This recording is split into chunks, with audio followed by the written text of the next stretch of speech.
Olá, terceiro ano, tenham um bom dia, espero que esteja tudo bem. E vamos começar nossa aula de hoje falando ainda sobre as vanguardas europeias. Na aula passada a gente aprofundou um pouco no cubismo e hoje a gente vai ver expressionismo. Primeira coisa, vamos pensar um pouco no contexto histórico de todas as vanguardas. Estava rolando, a gente já falou isso em sala, as duas guerras, foi um movimento entre guerras, certo? E antes estava acontecendo o movimento impressionista, que a gente tinha investigação da luz nos objetos, então eles não tentavam exatamente fazer algo realista, mas mesmo assim eles tentavam realisticamente mostrar a luz sobre os objetos. Então eles faziam muitas pinturas ao ar livre, com exceção de Degas, né, Edgar Degas, que fazia pinturas de estúdios de balé, pinturas no interior de uma construção. A gente tem as sensações visuais percebidas diante da realidade. Você tem realidade, mas você tem a sensação da visão sobre essa realidade. Ele mantinha os temas do realismo, mas não estava muito afim de fazer denúncia social. E você tem, não usa exatamente a linha para fazer contornos, não faziam contornos, pois a linha é a abstração humana e não existe na realidade. Então eles iam colocando pinceladas rápidas, uma do lado da outra, até formar o desenho. E surge um pouco antes da Primeira Guerra Mundial, prolongando-se pelo período entre guerras. E aí acontece o expressionismo, que ele se contrapõe a imparcialidade do impressionismo diante das questões sociais e políticas. Os impressionistas não estavam muito afim de pintar aquilo que realmente acontecia, porque senão ia acabar entrando em questão social, questão política. Eles não queriam isso. Já os expressionistas, como eles lidavam com a expressão de sentimentos, então eles se importavam sim e iam para cima para pintar aquilo que estava incomodando a sociedade. Então ele se voltava para emoções, medos, angústias como matéria expressiva. Então lembra de sentimentos ruins, tá? Eles eram naturalmente pessimistas por causa do contexto histórico, das guerras e tudo mais. Traziam uma pintura dramática e subjetiva, figuras deformadas, como no caso do grito, que você deforma não só a figura, mas também a paisagem, como se o grito do personagem fosse tão forte que ele deformasse tudo em volta.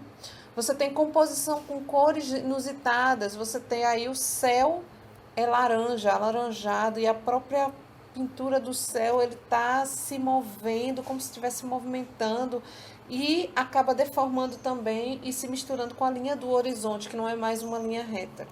E você tem a valorização do gestual, isso faz parte da dramaticidade da pintura. Embora Vincent van Gogh era considerado impressionista e pós-impressionista, ele também estava ligado ao movimento expressionista.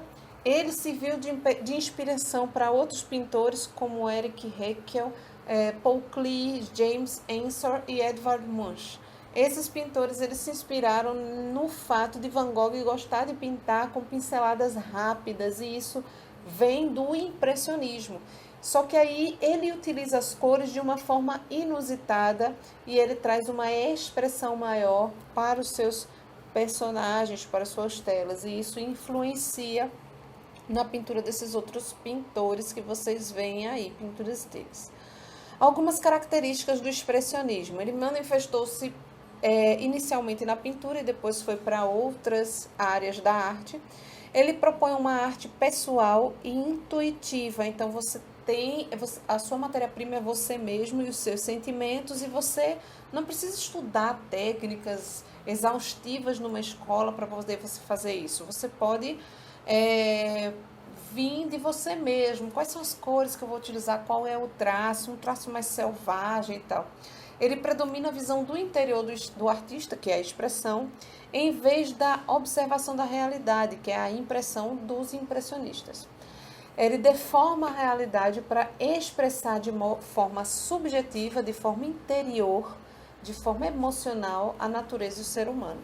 Então, ele não tenta reexpressar, não existe realismo nas pinturas. Você não vai ver um rosto realista no expressionismo. Você vai ver essa deformação da realidade para mostrar mais o sentimento que está sendo retratado ali.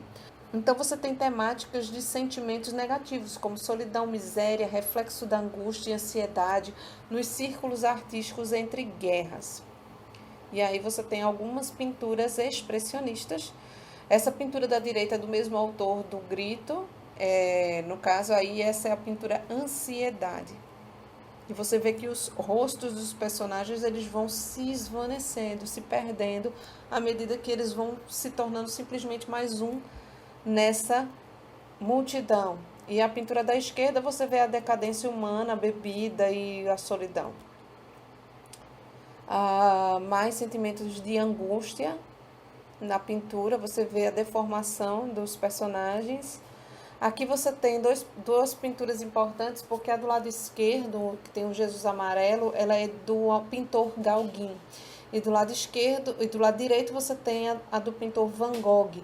Van Gogh e Gauguin chegaram a morar juntos durante um tempo, no início, depois eles brigaram e tal, e romperam com a amizade, mas Van Gogh ele se inspirou bastante em Gauguin na hora de pintar os seus amarelos, né? Van Gogh utilizava muitos amarelos na sua pintura e isso vem de influência de Gauguin.